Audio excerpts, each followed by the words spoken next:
নমস্কাৰ এই মুহূৰ্তত আহি পৰিছে সন্ধিয়াৰ কিবা টপিক ব্ৰেকিং নিউজ। আজি হৈছে 25 জানুৱাৰী। অৰুণোদয় আঁচনিৰ পৰা আৰম্ভ কৰি ৰেচন কাৰ্ডক লৈ 35টাকৈ নতুন নিয়ম সলনি হৈছে। ৰাজ্যৰ প্ৰতিগৰাকী মহিলাৰ একাউণ্টত টকা সোমাব।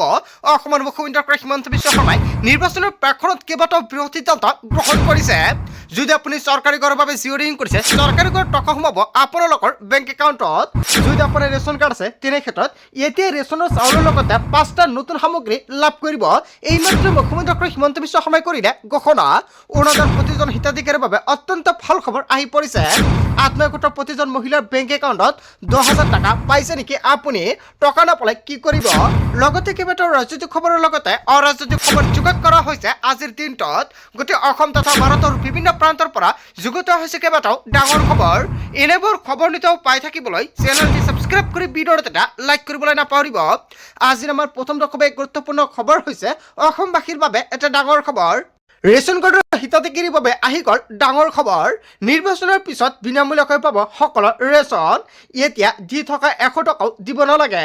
চাউলৰ লগতে চেনি, দালি, নিমখ আৰু মিঠাতেল লাভ কৰিব বিনামূলীয়াকৈ। প্ৰতিটো পৰিয়ালক 1 লিটাৰকৈ মিঠাতেল, 1 কেজি চেনি, দালি, চাউল আৰু নিমখ বিনামূলীয়াকৈ দিব চৰকাৰে। অসমৰ মুখ্যমন্ত্ৰী ডক্টৰ হিমন্ত বিশ্ব শৰ্মাই কৰিলে বৃহৎ ঘোষণা। যদি আপোনাৰ ৰেচন কাৰ্ড আছে তেনে ক্ষেত্ৰত আপুনি এইকেইটা সামগ্ৰী সম্পূৰ্ণ বিনামূলীয়াকৈ লাভ কৰিব। লগতে 1 লিটাৰ মিঠাতেলৰ প্ৰদান কৰিব। অসমৰ মুখ্যমন্ত্ৰী ডক্টৰ হিমন্ত বিশ্ব শৰ্মাই আজি ৰেচন কাৰ্ডক লৈ কেইবাটাও বৃহৎ সিদ্ধান্ত গ্ৰহণ কৰিছে। যিসকলে ৰেচন কাৰ্ড নাই সেইসকলে নতুনকৈ লাভ কৰিব ৰেচন কাৰ্ড। যদি আপুনি এতিয়ালৈকে ৰেচন কাৰ্ড পোৱা নাই অতি শীঘ্ৰে ৰেচন কাৰ্ডৰ বাবে আবেদন কৰক। কেনেকৈ আবেদন কৰিব, কি নথি পত্ৰ লাগিব, যদি আপোনালোকৰ ভিডিঅ' লাগে কমেণ্ট কৰি জনাই দিব, নেক্সট ভিডিঅ'ত জনাই দিম। তাৰপিছত অসমবাসী ৰাজক জনসভাৰ পৰৱৰ্তী খুবেই গুৰুত্বপূৰ্ণ খবৰ, লগতে ডাঙৰ খবৰ। অৰুণোদয় আঁচনিৰ লাখ লাখ হিতাধিকাৰী শীঘ্ৰে আপডেট কৰক KYC। অসমৰ মুখ্যমন্ত্ৰী ডক্টৰ হিমন্ত বিশ্ব শৰ্মাই সকলোকে KYC আপডেট কৰিবলৈ আহ্বান কৰিছে। কেৱল এয়াই নহয়, 10টাকৈ নতুন নিয়ম সলনি হৈছে অৰুণোদয় আঁচনিক লৈ। অৰুণোদয়ৰ তালিকাত নাম থাকিলে কোনে 8,000 টকা লাভ কৰিব। আপুনি 8,000 টকা পাবনে? চৰকাৰে অৰুণোদয় আঁচনিৰ নতুন তালিকা প্ৰস্তুত কৰিছে। তালিকাত চাই লওক, তালিকাত নাম নাথাকিলে আপোনাৰ একাউণ্টত টকা নাপাব। ফেব্ৰুৱাৰী মাহত লাভ কৰিব ডাঙৰ উপহাৰ। মুখ্যমন্ত্ৰী ডক্টৰ হিমন্ত বিশ্ব শৰ্মাই বিশেষ উপহাৰ প্ৰদান কৰিব প্ৰতিগৰাকী হিতাধিকাৰীক। অৰুণোদয় আঁচনিৰ ধন নিয়মীয়াকৈ পাবলৈ বেংক একাউণ্ট ঠিক হৈ থাকিব লাগিব।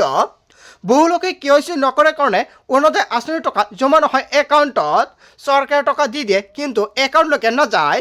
ইয়াৰ কাৰণ হৈছে একাউণ্টত KYC আপডেট হৈ নাথাকে। নিজৰ বেংক একাউণ্ট যদি পৰিষ্কাৰ হৈ নাথাকে তেন্তে চৰকাৰে টকা দিলেও একাউণ্টত জমা নহয়। দ্বিতীয়তে উল্লেখ কৰিছে অৰুণোদয়ৰ বাবে যিটো মোবাইল নম্বৰ দিছে সেই মোবাইল নম্বৰটো এক্টিভ কৰি ৰাখক। কিবা কাৰণত যদি মোবাইলটো পৰিৱৰ্তন হয় চৰকাৰক জনাব লাগিব। ইয়াৰ পৰা প্ৰত্যেক ব্লকত এজন অৰুণোদয়ৰ সহায়ক থাকিব। যদি মাহৰ টকা মাহতে জমা নহয় তেনে ক্ষেত্ৰত আপুনি ব্লক অফিচলৈ গৈ আপোনালোকে দিব পাৰিব অভিযোগ। তৃতীয়তে অৰুণোদয় আঁচনিৰ ধন নাপালে অভিযোগ দিবৰ বাবে চৰকাৰে মুকলি কৰিছে ফোন নম্বৰ, আৰু এই ফোন নম্বৰত ফোন কৰি দিব পাৰিব অভিযোগ। ফেব্ৰুৱাৰী মাহত চৰকাৰে অৰুণোদয় হিতাধিকাৰীক দিব ডাঙৰ উপহাৰ। অসমৰ মুখ্যমন্ত্ৰী ডক্টৰ হিমন্ত বিশ্ব শৰ্মাই অৰুণোদয় আঁচনিক লৈ গুৰুত্বপূৰ্ণ মন্তব্য কৰিছে। আপোনাৰ একাউণ্টত অৰুণোদয় আঁচনিৰ টকা কণ্টিনিউ পাই আছে নেকি? যদি কিবা অসুবিধা হয় তেনে ক্ষেত্ৰত আপোনালোকে দিব পাৰিব অভিযোগ। আৰু যিসকলে ভাবিছে নতুনকৈ আবেদন কৰিব নিশ্চয় কৰিব পাৰিব। আপুনি কেনেকৈ নতুনকৈ অৰুণোদয় আঁচনিত আবেদন কৰিব? অৰুণোদয় আঁচনিত আবেদন কৰিবৰ বাবে আপুনি পঞ্চায়ত বা ব্লকত গৈ যোগাযোগ কৰক। নিশ্চয় যদি আপুনি দুখীয়া তেনে ক্ষেত্ৰত আপুনি এই আঁচনিৰ সুবিধা ল'ব পাৰিব। তাৰপিছত অসমবাসী ৰাজক জনসভাৰ পৰৱৰ্তী খুবেই গুৰুত্বপূৰ্ণ খবৰ, লগতে ডাঙৰ খবৰ। ব্যক্তিগত খণ্ডৰ বিদ্যালয়ত অনুষ্ঠিত নহয় SSLC আৰু HS পৰীক্ষা। দুয়োটা পৰীক্ষাই অনুষ্ঠিত হ'ব চৰকাৰী স্কুলত। ব্যক্তিগত খণ্ডৰ শিক্ষকক নিয়োগ কৰা নহয় পৰীক্ষাৰ কেন্দ্ৰত, আৰু সকলো পৰীক্ষা নিৰীক্ষণ কৰিব চৰকাৰী শিক্ষকসকলে। পৰীক্ষা নিয়ন্ত্ৰকক সুকলমে পৰীক্ষা অনুষ্ঠিত কৰিবলৈ আহ্বান। মুখ্যমন্ত্ৰী ডক্টৰ হিমন্ত বিশ্ব শৰ্মাই কৰিছে বৃহৎ ঘোষণা। লগতে HS আৰু SSLCৰ বাবে চৰকাৰৰ ফালৰ পৰা নতুনকৈ জাৰি কৰিছে SOP। SOPত কি উল্লেখ আছে নিশ্চয় অলপ পিছত জনাই দিম। তাৰপিছত অসমবাসী ৰাজক জনসভাৰ পৰৱৰ্তী খুবেই গুৰুত্বপূৰ্ণ খবৰ, লগতে ডাঙৰ খবৰ। খিলঞ্জীয়ক বঞ্চিত কৰি মিয়াক মাটিৰ পট্টা দিছিল কংগ্ৰেছ চৰকাৰে। কেইবাটাও বৃহৎ অভিযোগ উত্থাপিত কৰিছে। পোহৰলৈ আহিছে ভয়ংকৰ তথ্য। 2010-11 চনত 14টাকৈ মিয়া পৰিয়ালক দিয়া হৈছিল মাটিৰ পট্টা আৰু চিফাচাৰ চক্ৰৰ বিষয়ে উন্মোচন কৰিলে চাঞ্চল্যকৰ তথ্য। অসমৰ উপায়ুক্ত কাৰ্যালয় আৰু ৰাজহ চক্ৰ কাৰ্যালয়ৰ জৰিয়তে সম্পন্ন হৈছিল মেট্ৰিকৰণৰ কাম কাজ আৰু কংগ্ৰেছ চৰকাৰৰ দিনতে খিলঞ্জীয়াক বঞ্চিত কৰি মিয়াক মাটিৰ পট্টা দিয়াৰ অভিযোগ উত্থাপিত হৈছে। চিপাঝাৰৰ 2 নং সূত্ৰগুৰিৰ 14টাকৈ পৰিয়ালক এনেকুৱাকৈ সংগোপনে ভূমিপট্টা দিয়াৰ অভিযোগ উত্থাপিত হৈছে। তথ্য পোহৰলৈ অহাৰ পাছতে জাঙুৰ খাই উঠিছে দল সংগঠন। খিলঞ্জীয়াক প্ৰতাৰণা কৰি বহিৰাগতে কেনেকৈ পালে ভূমিৰ পট্টা, এনেকুৱাকৈ এতিয়া ডাঙৰ প্ৰশ্ন উত্থাপিত হৈছে। শীঘ্ৰেই মুখ্যমন্ত্ৰীয়ে ইয়াত তদন্ত কৰি ব্যৱস্থা গ্ৰহণৰ আহ্বান জনাইছে দল সংগঠনে। হয়, এটা ডাঙৰ খবৰ আহি পৰিছে। আজিৰ ভিডিঅ'টো যিমান পাৰে সকলোৱে বেছিকৈ শ্বেয়াৰ কৰক। তাৰ পিছত অসমবাসী ৰাজক জনসভাৰ পৰৱৰ্তী অসমৰ গুৰুত্বপূৰ্ণ খবৰ, লগতে ডাঙৰ খবৰ, উচ্ছেদ কেৱল মিয়াকহে কৰা হ'ব। অসমৰ মুখ্যমন্ত্ৰী ডক্টৰ হিমন্ত বিশ্ব শৰ্মাই পুনৰ কেইবাটাও বিস্ফোৰণ মন্তব্য কৰিছে। কোনো অসমীয়াৰ ওপৰত নহয় এই উচ্ছেদ অভিযান। গুৱাহাটীৰ পাহাৰত অবৈধ দখল কৰা মিয়াকহে কৰা হ'ব উচ্ছেদ, আৰু মিয়া থাকিলেহে ঘৰলৈ নটিচ যাব। একাংশই অসত্য বাতৰি প্ৰচাৰ কৰিছে। উচ্ছেদক লৈ অসমীয়া ৰাইজ আতংকিত হোৱাৰ প্ৰয়োজন নাই। উচ্ছেদক লৈ পুনৰ অসমৰ মুখ্যমন্ত্ৰী ডক্টৰ হিমন্ত বিশ্ব শৰ্মাই বিস্ফোৰক মন্তব্য কৰিছে। তাৰ পিছত অসমবাসী ৰাজক জনসভাৰ পৰৱৰ্তী অসমৰ গুৰুত্বপূৰ্ণ খবৰ, লগতে ডাঙৰ খবৰ, মেট্ৰিক হায়াৰ ছেকেণ্ডেৰী পৰীক্ষাক লৈ আহি গ'ল নতুনকৈ SOP। মেট্ৰিক HSৰ পৰীক্ষাত তন্নতন্নকৈ চলোৱা হ'ব তালাচী। প্ৰতিগৰাকী পৰীক্ষাক তালাচী চলোৱা হ'ব। কেৱল এয়াই নহয়, কেইবাটাও নতুনকৈ SOP প্ৰকাশ কৰিছে। আজিৰ ভিডিঅ'টো যিমান পাৰে সকলোৱে বেছিকৈ শ্বেয়াৰ কৰক, কিন্তু সকলোৱে মানিব লাগিব এই SOP, অন্যথা পৰিব ভয়ংকৰ বিপদৰ সন্মুখীনত। পৰীক্ষা কেন্দ্ৰৰ নিৰীক্ষণৰ বাবে কঠোৰ প্ৰশাসন। কেৱল এয়াই নহয়, পৰীক্ষা হলত কেইবাটাও নতুন নিয়ম মানিব লাগিব আৰু ছাত্ৰ ছাত্ৰীসকল ভালদৰে মনত ৰাখক। পৰীক্ষা হলৰ ভিতৰলৈ নিৰীক্ষকো নিব নোৱাৰিব মোবাইল ফোন, আৰু প্ৰতিটো পৰীক্ষা কোঠাতে থাকিব CCTV কেমেৰা। প্ৰশ্নকাকত আৰু উত্তৰ বহী নিৰীক্ষণ কক্ষত থাকিব CCTV কেমেৰা, আৰু পৰীক্ষা কেন্দ্ৰৰ বাহিৰে ভিতৰে সকলোতে থাকিব CCTV কেমেৰা। পৰীক্ষা কক্ষৰ পিছফালে বন্ধ থাকিব সকলো দুৱাৰ আৰু খিৰিকী। কোনো পৰীক্ষা কেন্দ্ৰত পলমকৈ অনুষ্ঠিত হ'ব নোৱাৰিব পৰীক্ষা, আৰু নিৰীক্ষক হিচাপে থাকিব নোৱাৰিব ব্যক্তিগত খণ্ডৰ শিক্ষক। কেৱল এয়াই নহয়, স্বাধীনতা বজাই ছাত্ৰীসকলে চেকিং কৰিব পাৰিব, আৰু ইংৰাজী, অসমীয়া, বড়ো আৰু হিন্দী ভাষাত ছপা হ'ব প্ৰশ্নকাকত। প্ৰথমবাৰৰ বাবে জিলা প্ৰশাসনে প্ৰদৰ্শন কৰিব পৰীক্ষা কেন্দ্ৰ। প্ৰশ্নকাকত ফাদিল প্ৰতিশোধৰ বাবে কঠোৰ হ'ব বিভাগ, আৰু 10ৰ পৰা 27 ফেব্ৰুৱাৰীলৈকে অনুষ্ঠিত হ'ব মেট্ৰিক পৰীক্ষা।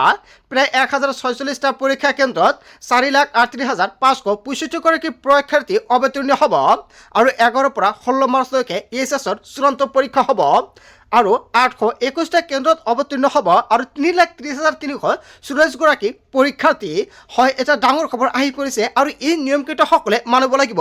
সকলোৱে সাৱধান হওক, আৰু আজিৰ ভিডিঅ'টো যিমান পাৰে সকলোৱে বেছিকৈ শ্বেয়াৰ কৰি দিয়ক, যাতে সকলোৱে এই নিয়মকেইটা মানিব পাৰে। অন্যথা কিন্তু আপুনি পৰিব পাৰে ভয়ংকৰ বিপদৰ সন্মুখীনত। তাৰ পিছত অসমবাসী ৰাজক জনসভাৰ পৰৱৰ্তী অসমৰ গুৰুত্বপূৰ্ণ খবৰ, লগতে ডাঙৰ খবৰ, 26ত মিয়াই দখল কৰিব অসমৰ বৰগড়।